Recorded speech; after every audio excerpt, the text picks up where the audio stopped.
Bonjour, chères sœurs. Bonjour, chers frères.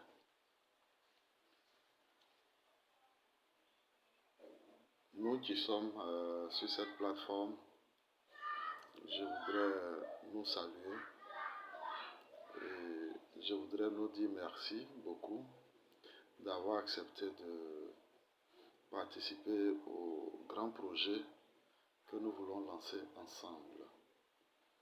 En tout cas, je vous dis très sincèrement merci. Et dans la période de sensibilisation, en tout cas pour des personnes qui n'étaient pas à la conférence, j'ai expliqué brièvement aux uns aux autres comment le projet se passait. Et je crois que ça a fait l'objet de compréhension et ces personnes ont essayé d'adhérer au projet.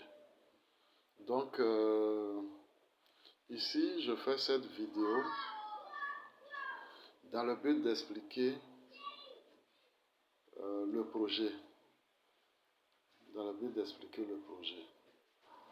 Mais j'ai bien envie de procéder par plusieurs petites vidéos pour ne pas qu'elles soient aussi longues. Parce que généralement, quand les vidéos sont très longues, c'est difficile de rester assis et terminer la vidéo. Donc, ça fait que l'objectif qu'on attendait de la vidéo, finalement, on n'arrive pas à atteindre cet objectif parce que tout le monde ne serait pas allé jusqu'au bout de la vidéo pour mieux cerner la chose. Et donc, nous allons aller par de petites vidéos pour mieux expliquer le projet. D'accord. Dans le projet, du moins dans l'explication, je crois que nous allons présenter les différents tableaux, voilà, de compréhension. Par exemple, on va faire le constat. En Côte d'Ivoire, dans les pays africains en général, et particulièrement en Côte d'Ivoire, on va faire le constat. On va faire le point d'employabilité, on va faire le point de la création d'emplois, direct, indirect. Bon. Et ensuite, quand on a fini de constater, de remarquer ce qui se passe dans les différents pays africains, notamment en Côte d'Ivoire, concernant les nationaux, nous allons donner les raisons pour lesquelles la situation qu'est en train de vivre les nationaux et les jeunes africains, nous allons donner les raisons pour lesquelles nous sommes dans cette vie. Et ensuite, on va vous présenter le projet en tant que tel. Et une fois qu'on a fini de présenter le projet, comment le projet fonctionne, et en ce moment-là, on va tirer une conclusion. Donc voilà un peu présenter le sommaire de la présentation que je vais vous faire. Merci. Voilà. Cela dit, je suis Monsieur Thiebita Richard. Je suis d'abord comptable de formation. Ensuite, j'ai enseigné la comptabilité dans les lycées, collèges professionnels et techniques. Par moment même, j'ai essayé d'aller un peu, tout petit peu au niveau de moyen supérieur, cycle moyen supérieur. J'ai enseigné la comptabilité générale là-bas. Et aujourd'hui, c'est quand j'enseignais que mon associé et moi, qui est en même temps mon jeune frère, nous avons créé notre entreprise qu'on appelle présentement Groupe Socotier et Electro-Infocom. Le groupe Socotier fait beaucoup de choses, mais Electro-Infocom opère dans le domaine des activités d'électricité, dans le domaine de mécanique industrielle, dans le domaine informatique, télécommunication et génie civil. Donc, Electro-Infocom en tout cas, exercent dans ces différents domaines d'activité. Donc, en électricité, on fait l'électricité générale, éclairage public, voilà, électrification villageoise et j'en passe. Donc, électricité en bâtiment, nous faisons tout ça. Donc, aujourd'hui, j'en suis le directeur général. Et mon associé, en même temps, mon jeune frère, en est le directeur technique. Donc, c'est lui qui opère toute l'opérationnalisation du fonctionnement de notre entreprise, surtout le côté électro-info-com. Bien. Alors, chers frères, chères sœurs, nous allons ensemble faire un constat avec les études que nous avons pu mener ça et là, et avec les réalités que nous traversons en Côte d'Ivoire, pour toutes les personnes qui sont en Côte d'Ivoire, le constat d'emploi est très amer. Il faut qu'on se dise honnêtement, c'est très très difficile. Excusez-moi. Aujourd'hui, en Côte d'Ivoire, pour trouver travail, c'est très très très très très très difficile. C'est très difficile. Prenons le cas de la fonction publique. Lorsque nous avons la chance de travailler dans la fonction publique, je crois que nous avons un salaire qui est garanti. Et nous avons une vie sociale, je dirais, qui est un peu garantie. Voilà, chaque fin du mois, nous avons un salaire. Ça nous permet facilement de payer nos loyers, de faire face aux charges de la maison, c'est-à-dire les factures, la scolarité des enfants, et j'en passe. Mais en dehors des élites au niveau de la fonction publique, c'est-à-dire de très grands cadres, pour les fonctionnaires qui ont un salaire relativement bas, c'est difficile pour eux de gérer leur quotidien. Pour ceux qui sont en Côte d'Ivoire savent que aujourd'hui le loyer est devenu extrêmement cher. Donc le loyer est très très cher. Le salaire que nous avons généralement, quand nous enlevons le loyer, les différentes dépenses des enfants, les factures, quelquefois il nous est très difficile, je dirais, d'économiser. Donc ça fait que beaucoup de fonctionnaires qui ont des salaires relativement bas n'ont pas d'économie, n'ont pas d'épargne pratiquement.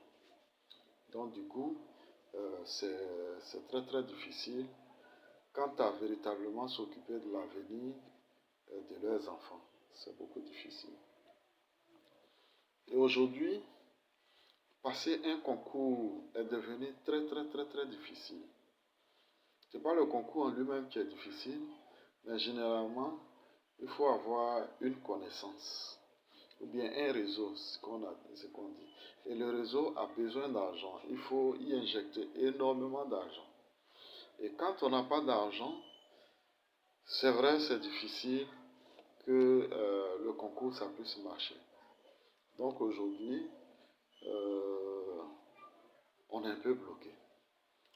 Pour des concours qu'on lance, pour une histoire de 5000 places même, on se retrouve avec 54 000 candidats, quelquefois 80 000 candidats.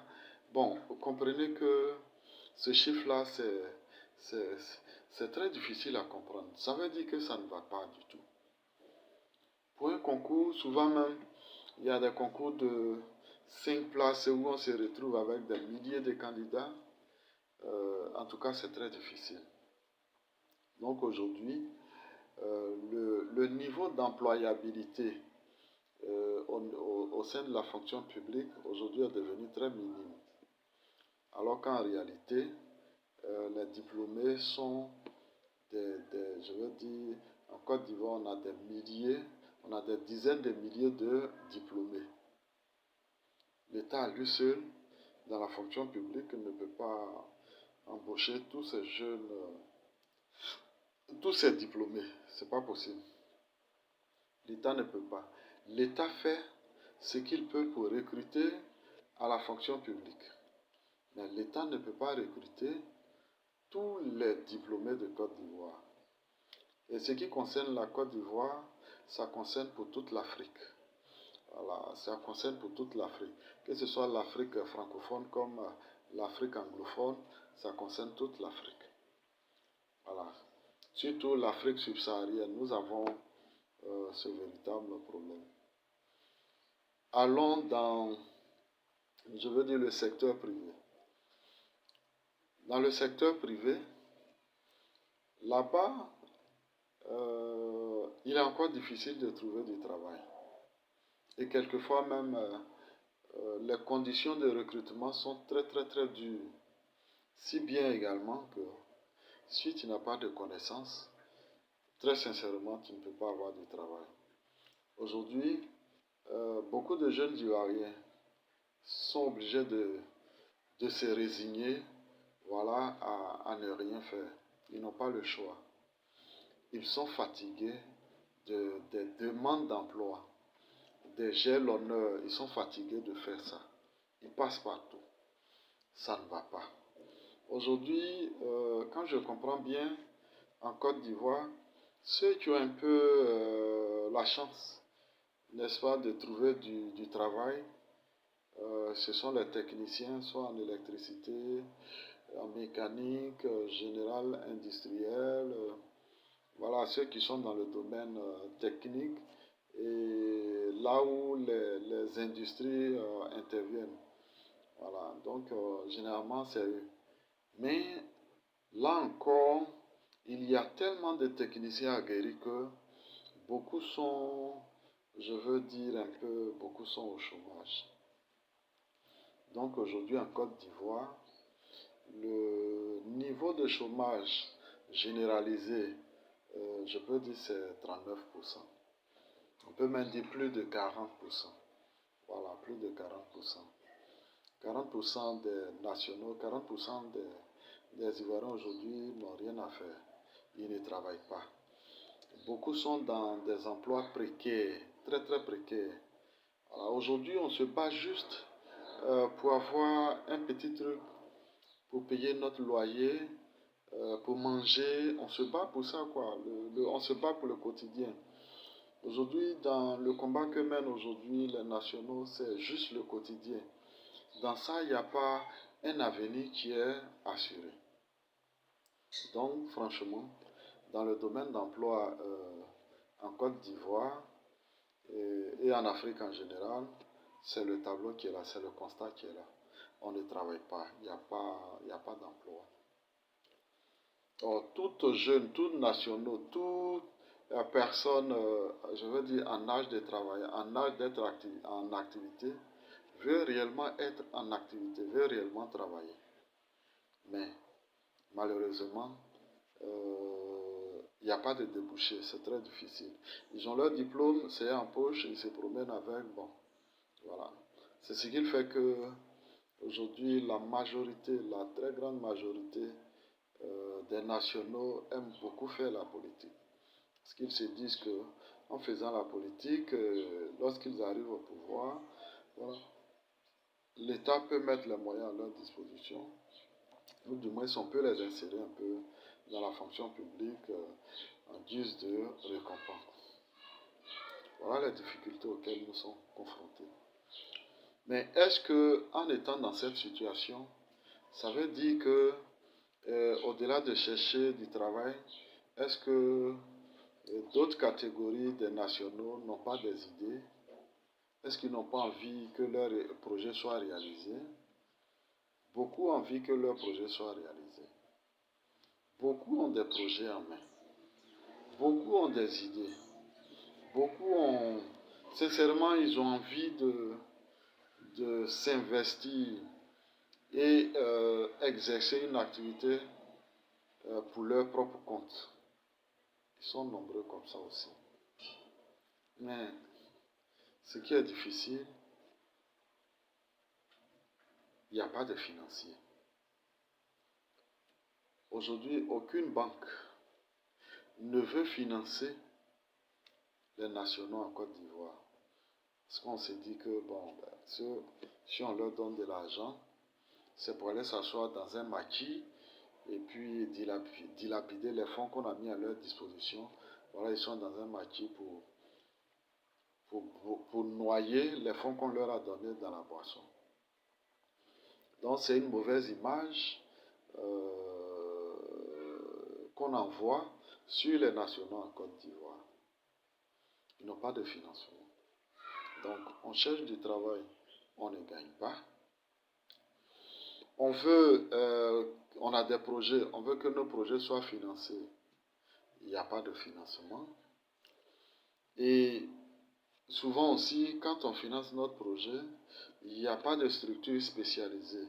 Il n'y a pas de structure technique spécialisée pour accompagner les jeunes qu'on a financés afin de pouvoir stabiliser leur projet. Il n'y en a pas. Et aujourd'hui, tout le monde tourne en rond. Tout le monde tourne en rond. On ne peut pas gagner du travail. Pour avoir du travail, c'est un véritable parcours du combattant. Pour avoir le financement de notre projet, c'est aussi un véritable parcours du combattant. Et pour ceux généralement qui ont la chance de trouver des financiers pour financer leur projet, dans la gestion de leur projet, ils savaient que ceux qui ont apporté le financement veulent arracher le projet des jeunes à qui ils ont donné de l'argent pour financer leur projet. Ils veulent leur arracher leur projet. Donc c'est vraiment difficile. Et comme beaucoup ont été victimes de ça, ils ont leur projet en main, mais ils ne veulent pas mettre ces projets à la disposition des gens. Ils regardent ça jalousement, alors qu'ils n'ont pas d'argent. Voilà, et ils sont là avec. Moi, pour ceux qui sont dans les emplois précaires, j'ai vu vraiment un monsieur qui avait très vieilli. Il est très vieux, mais il continue de ramasser les poubelles parce que s'il ne le fait pas, il ne peut pas manger. Voilà. Depuis étant jeune, il n'a pas réussi je dirais, construire son avenir. Donc, ce que nous remarquons dans les différents États africains, et particulièrement en Côte d'Ivoire, ce que nous pouvons constater en matière de problèmes d'emploi, c'est ce qui est là. Pour résumer, il n'y a pas d'emploi. L'État n'arrive pas à recruter tous les diplômés. Le secteur privé n'arrive pas à absorber tous les diplômés, même tous les techniciens. Et on veut créer notre projet, on n'a pas les moyens d'être financé. Souvent aussi, lorsque nous nous battons et que nous créons nous-mêmes notre propre entreprise, avec les moyens de bord, dans notre fonctionnement, souvent il s'avère que on a des marchés, mais qu'on doit préfinancer. C'est-à-dire qu'il faut trouver de l'argent quelque part et puis venir réaliser le projet, le travail. Une fois qu'on a fini de réaliser le marché, voilà, on rembourse l'argent que nous avons sollicité et puis le bénéfice, nous partageons ensemble avec celui qui a donné son argent pour qu'on puisse réaliser le marché. Donc on a ces problèmes de préfinancement également.